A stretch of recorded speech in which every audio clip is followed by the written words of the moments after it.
Assalamualaikum warahmatullahi wabarakatuh. Halo teman-teman semua, perkenalkan, saya Raisma Nadifa, mahasiswa Teknologi Pangan dan Hasil Pertanian Universitas Gadjah Mada, angkatan 2020. Di sini saya akan mempresentasikan review jurnal dalam rangka tugas problem based mata kuliah evaluasi gizi dalam pengolahan pangan. Judul jurnal yang saya review adalah Fortification of Wheat Flour and Oil with Vitamins B12 and D3, Effect of Processing and Storage. Nah, sebagai pendahuluan, kita perlu tahu dulu peran vitamin D dan vitamin B12. Jadi, vitamin D merupakan vitamin larut lemak yang berfungsi baik sebagai nutrisi maupun hormon. Sementara itu, vitamin B12 berperan penting untuk perkembangan neurokognitif dalam tubuh. Nah, kemudian dari mana sih kita memperoleh vitamin D dan vitamin B12?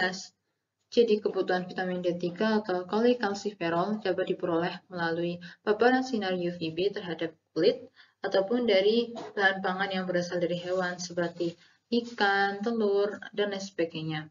Kemudian untuk vitamin B12 hanya terbatas diperoleh dari hewan. Kemudian masuk ke pembahasan defisiensi vitamin D dan vitamin B12.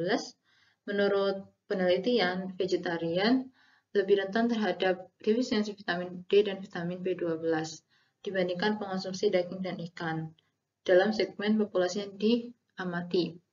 Nah, hal ini itu disebabkan karena keyakinan mereka yang mengurangi konsumsi daging dan ikan. Padahal sebagian besar vitamin D3 dan vitamin B12 diperoleh dari hewan. Angka kecukupan gizi dari vitamin B12 untuk orang dewasa sehat adalah 1 mikrogram per hari dan untuk vitamin D 400 IU atau 10 mikrogram per hari. Defisiensi vitamin D ditandai dengan konsentrasi serum 25 hidroksivitamin D di bawah 50 nanomol per liter.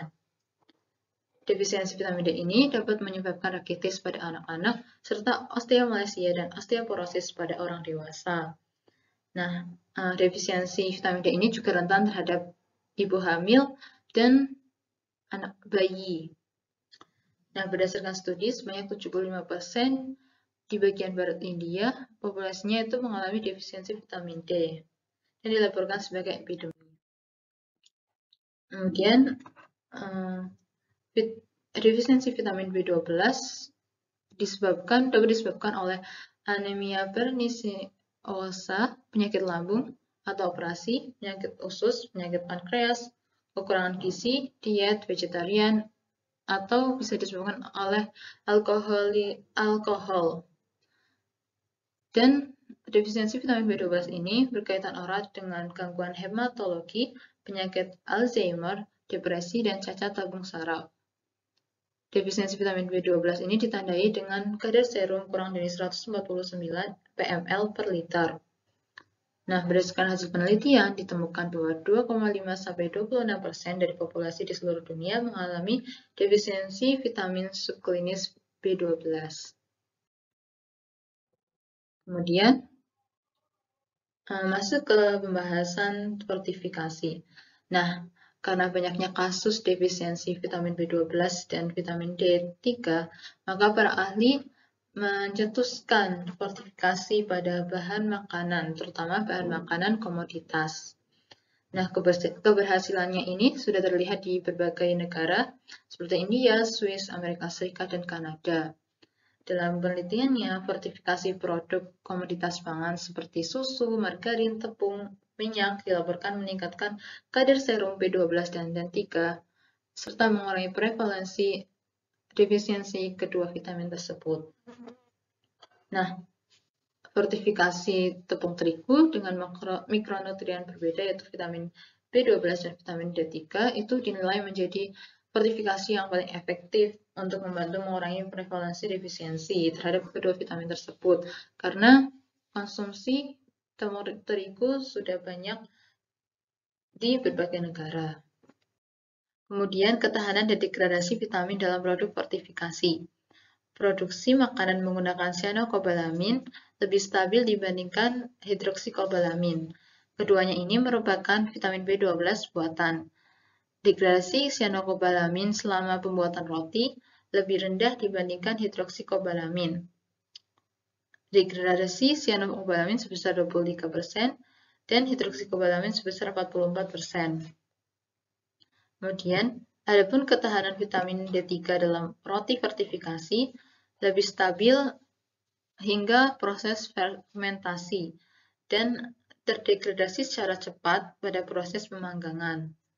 Ketahanan vitamin D3 dalam roti gandum fortifikasi lebih baik dibandingkan roti Rie atau roti gandum hitam fortifikasi.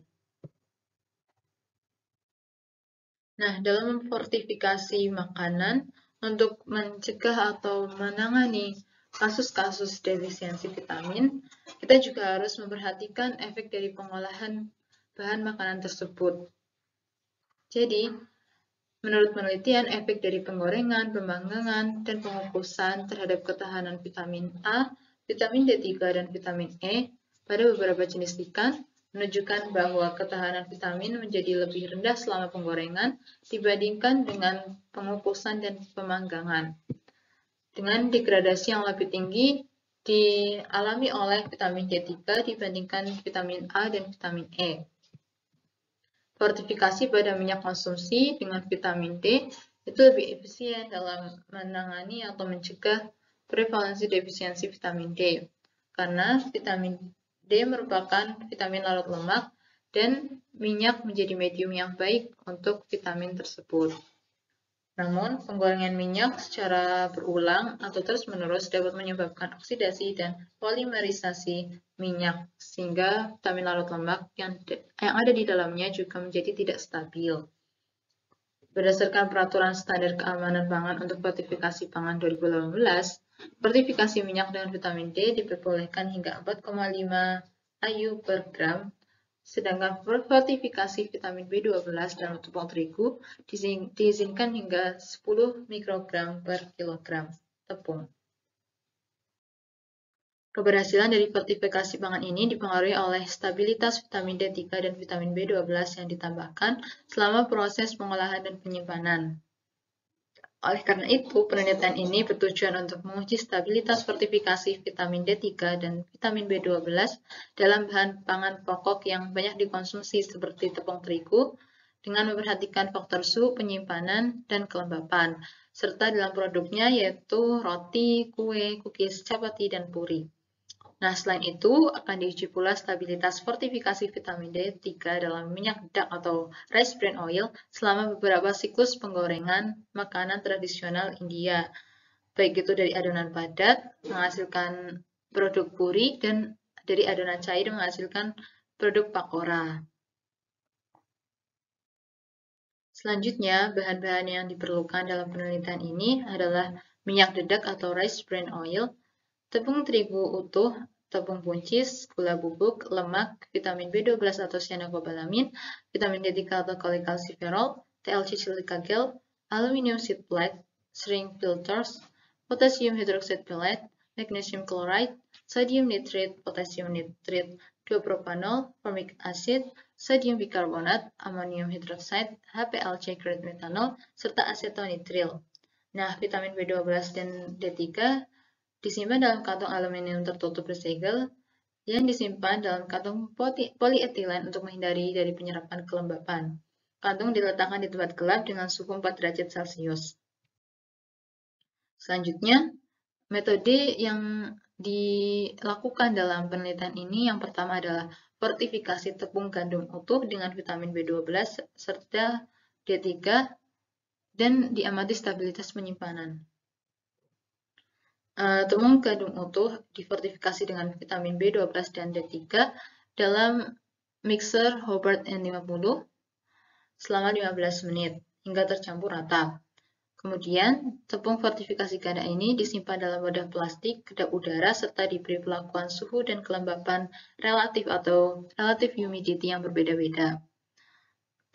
Kelembapan relatif dijaga konstan dengan menggunakan larutan garam jenuh magnesium klorida dengan relative humidity 33%, natrium nitrit dengan relative humidity 63% serta kalium nitrit dengan relative humidity 93% dalam pengering. Masing-masing sampel disimpan dalam pengering dan dalam kondisi gelap di bawah lemari suhu terkontrol atau temperature controlled cabinet untuk mempertahankan suhunya. Kombinasi suhu dan kelembapan relatif yang digunakan dalam penelitian ini yaitu suhu 25 derajat Celcius dan 45 derajat Celcius dengan relative humidity 33%, 63%, dan 93%. Analisis dilakukan selama 120 hari pada hari ke-0, ke-15, ke-30, ke-45, ke-60, dan terakhir hari ke-120. Setelah mengambil sampel untuk dianalisis, wadah dikemas dan disimpan kembali dengan kondisi yang sama hingga analisis selanjutnya. Konsentrasi vitamin B12 dan vitamin D3 yang ditambahkan lebih tinggi mengingat adanya vitamin yang hilang selama pemrosesan dan penyimpanan. Semua sampel dianalisis pada berat kering atau dry weight basis. Metode berikutnya adalah analisis vitamin B12. Vitamin B12 diekstrak dari tepung terigu utuh dengan mencampur tepung dengan metanol dan air deionis dalam amber color conical vase, kemudian disimpan di rotary shaker pada suhu kamar selama 30 menit, diikuti oleh sanikasi selama 15 menit di bed sanikator. Campuran ini disentrifugasi untuk 5.000 gram selama 15 menit pada suhu 25 derajat Celcius. Kemudian, supernatan hasil sentrifugasi disaring dengan kertas filter Wetman.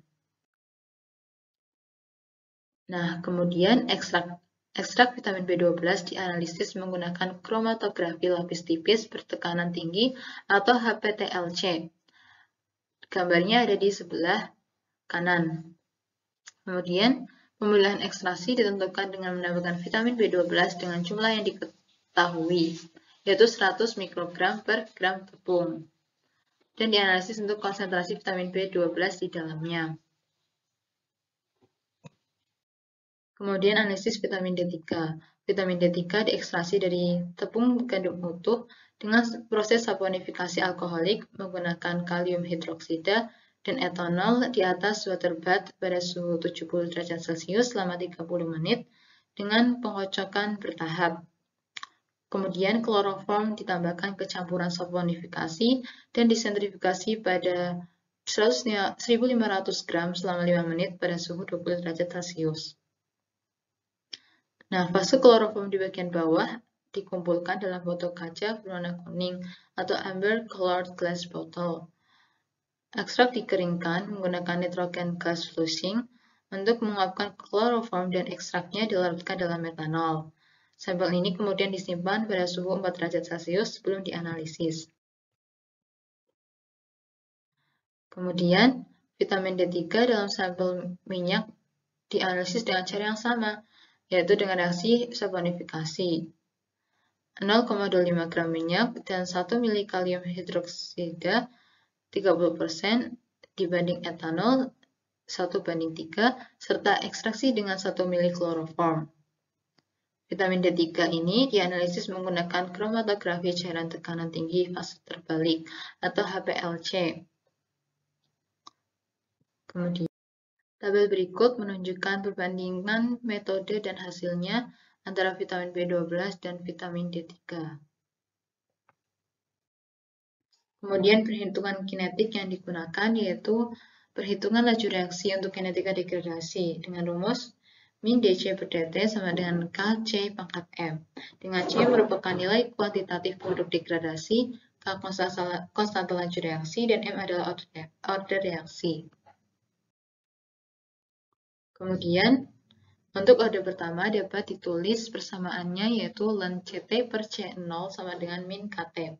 Dengan C0 merupakan konsentrasi vitamin B12 atau D3 pada T sama dengan 0, dan Ct adalah konsentrasi vitamin B12 atau D3 saat T, dan T merupakan waktu penyimpanan dalam hari.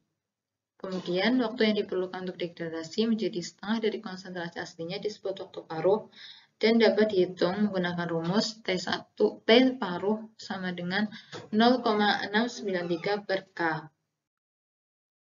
Kemudian langkah selanjutnya adalah persiapan chapati. Persiapan chapati dilakukan dengan mencampurkan bahan-bahan yang ada dan kemudian dipanaskan atau dipanggang di atas wajan logam datar pada suhu 200 sampai 220 derajat Celcius di kedua sisi, diikuti dengan kepulan api. Dengan total waktu pemanggangan adalah 80 sampai 90 detik. Selanjutnya ada persiapan poris. Persiapan poris itu dilakukan dengan mencampurkan semua bahan dalam mixer, kemudian dilakukan penggulungan di atas kayu datar dengan ketebalan 3 mm dan diameter 7 cm. Kemudian poris digoreng dalam minyak panas di kedua sisi dengan suhu sekitar 170 sampai 180 derajat Celcius hingga berwarna menjadi coklat muda dengan total waktu penggorengan sekitar 20 sampai 30 detik. Selanjutnya untuk persiapan kue. Kue yang dibuat dalam penelitian ini tanpa menggunakan telur, namun digunakan bahan aditif yang dapat mengubah pH adonan kue maupun pH setelah kue dipanggang nantinya. Penelitian sebelumnya menunjukkan pH memiliki korelasi yang signifikan dengan degradasi vitamin B12. Pada penelitian ini digunakan 3 formulasi kue yang berbeda, dengan satu formulasi sebagai kontrol yang disiapkan tanpa bahan aditif. Kemudian juga ada formulasi 1 dan formulasi 2. Lemak, lecitin, dan gula dikocok bersama-sama, diikuti dengan penambahan air, serta pencampuran dengan kecepatan sedang dalam mixer selama 5 menit untuk mendapatkan campuran yang homogen. Tepung dan sisa bahan kering kemudian dimasukkan ke dalam campuran dan pencampuran dilakukan dalam satu arah untuk menghindari pecahnya gelembung udara. Selanjutnya, kue dipanggang dalam oven dengan suhu 175 derajat Celcius sampai 180 derajat Celcius selama 25 menit. Kemudian ada persiapan pembuatan roti. Seluruh bahan roti dicampurkan dan kemudian setelah tercampur dilakukan proofing sebanyak 2 tahap, yaitu selama 2 jam dan 1,5 jam. Kemudian diikuti dengan pemanggangan dengan suhu 200 sampai 205 derajat Celcius selama 20 menit. Kemudian untuk persiapan cookies masih sama seperti produk-produk lainnya, seluruh bahan dicampurkan, kemudian adonan dipanggang pada suhu 200 sampai 205 derajat Celcius selama 12 menit. Kemudian semua produk yang sudah dibuat disiapkan secara rangkap 3, kemudian didinginkan di rak logam, serta segera disimpan pada suhu 4 derajat Celcius dalam kantong ziplock aluminium sampai selanjutnya dianalisis. Produk digiling dalam penggiling mixer skala lab dan dianalisis untuk retensi vitamin B12 dan vitamin D3. Kadar air sampel ditentukan dengan metode oven udara panas pada suhu 105 derajat Celcius.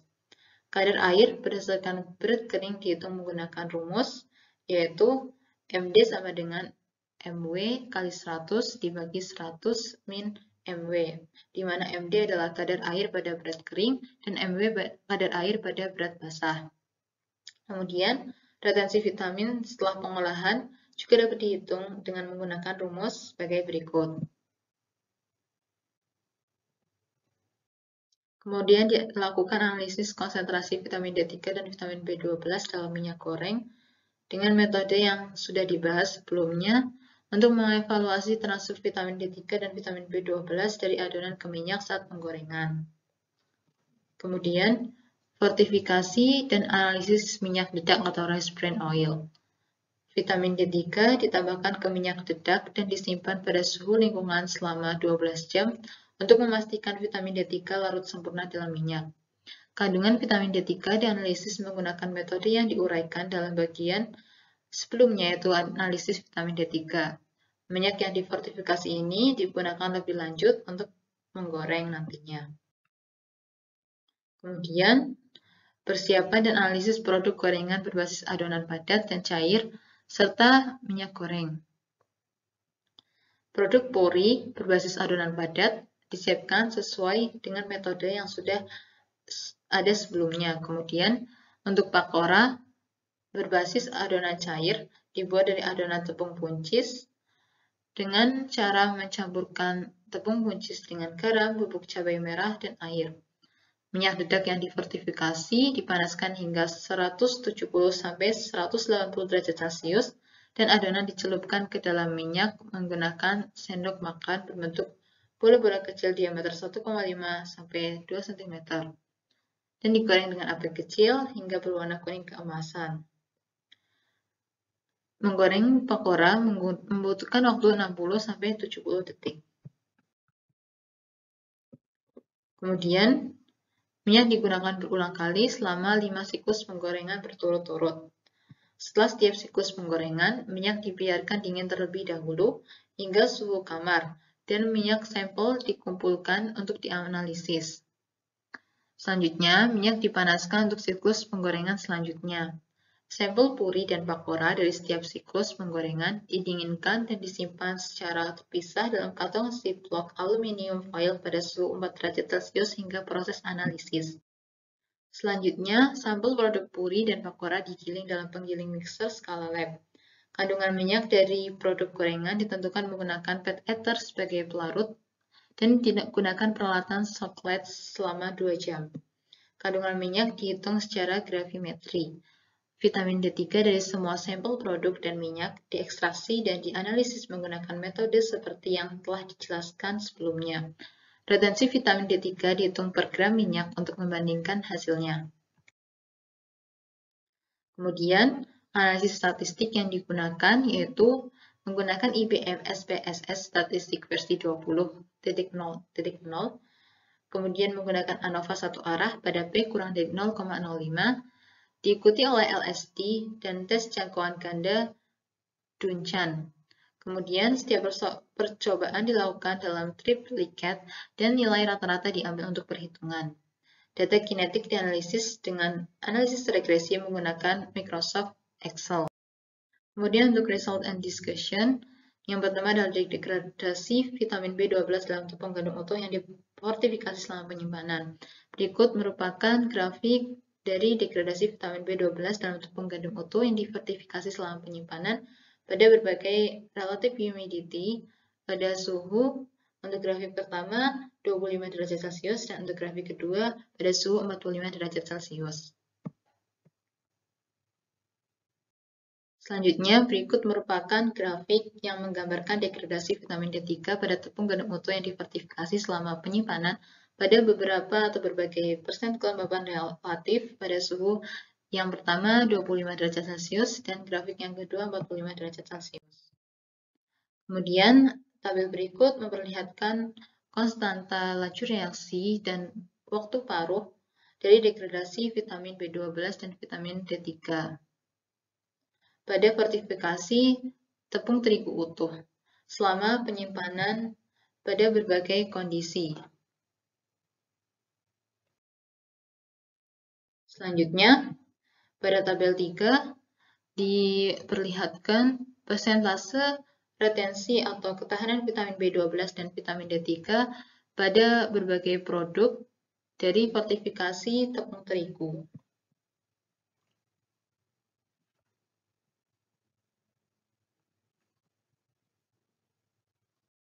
Selanjutnya, berikut grafik degradasi vitamin D3 selama beberapa siklus penggorengan.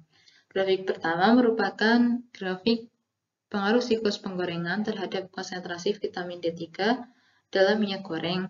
Untuk grafik kedua sebelah kanan atas merupakan grafik pengaruh siklus penggorengan terhadap konsentrasi vitamin D3 dalam minyak yang diserap di produk gorengan.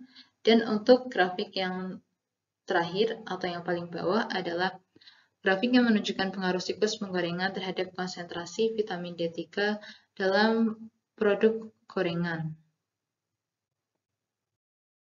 Kemudian, berikut merupakan grafik konsentrasi minyak dalam produk gorengan pada beberapa siklus penggorengan, yaitu produk pori dan pakora. Terlihat bahwa produk pori memiliki konsentrasi minyak yang lebih tinggi dibandingkan produk pakora. Kesimpulan dari penelitian ini menekankan bahwa peningkatan suhu penyimpanan meningkatkan laju degradasi vitamin B12 dan vitamin D3 dalam tepung gandum utuh yang difortifikasi selama penyimpanan. Sementara itu, kelembaban relatif berpengaruh positif terhadap degradasi vitamin D3 pada tepung gandum utuh selama penyimpanan, di mana kelembaban relatif yang tinggi mengakibatkan degradasi yang lebih rendah. Kemudian, retensi vitamin B12 dan vitamin D3 bervariasi dalam berbagai produk makanan yang dibuat dari tepung gandum utuh yang difortifikasi dengan retensi maksimum vitamin B12 dalam chapati 91% dan vitamin D3 84% dalam kue. Mikronutrien fortifikasi terdegradasi secara cepat selama penggorengan dan menunjukkan retensi terendah dari kedua vitamin di poris. Kemudian, fortifikasi minyak nabati menunjukkan migrasi yang signifikan di kedua produk berbasis adonan, baik padat maupun cair, yaitu produk puris dan pakora. Hanya setelah siklus penggorengan pertama, migrasi pada produk berbasis adonan padat atau puris lebih baik daripada produk berbasis adonan cair. Puris menyerap 40% vitamin D3 fortifikasi dari minyak selama penggorengan siklus pertama. Siklus penggorengan yang berurutan menurunkan migrasi secara substansial dan berturut-turut selama siklus penggorengan berikutnya. Berikut sumber jurnal yang digunakan. Berikut review jurnal yang dapat saya sampaikan. Apabila ada kesalahan kata selama presentasi, saya mohon maaf. Terima kasih atas perhatiannya. Wassalamualaikum warahmatullahi wabarakatuh.